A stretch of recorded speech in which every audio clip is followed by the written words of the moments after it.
outside on the steps of the historic Baltimore County Courthouse. I am hopeful tonight that my colleagues will join me in voting for the emergency legislation. Baltimore County Council member Julian Jones's hopes becoming reality. 1426 is hereby declared an emergency measure and will take effect on the date of the enactment, which is today. The Baltimore County Council voting to approve emergency legislation banning the establishment or operation of ICE detention centers in the county. 1426 will also include amending zoning regulations, banning private detention centers, and issuing permits for facilities. Although Jones calling the bill an emergency, he couldn't particularly point to the sense of urgency. To be clear, you haven't received any confirmation that ICE plans to build a detention center here in Baltimore County. That is true. Again, I don't want to wait for the barbed wire to decide to act.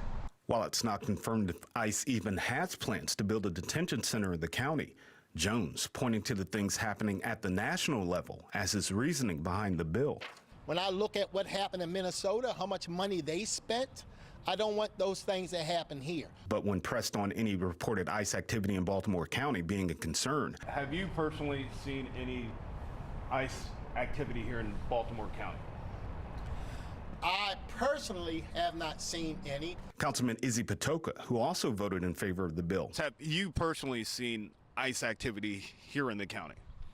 I have. I had it reported to me. And while it's not clear if he personally has seen ICE activity or just heard about it happening in the county, Patoka says the Trump administration is sinking millions into ICE operations. ICE is the most well-funded entity in federal government. But when asked about concerns over losing federal funding, to me, that would be extortion.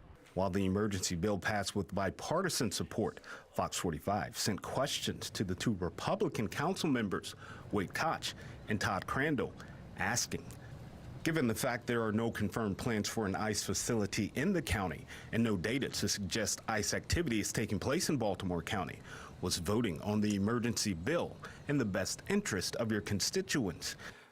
Meanwhile, as the Trump administration has made its stance clear when it comes to immigration in Baltimore County. Obviously, they're not welcome as far as I'm concerned.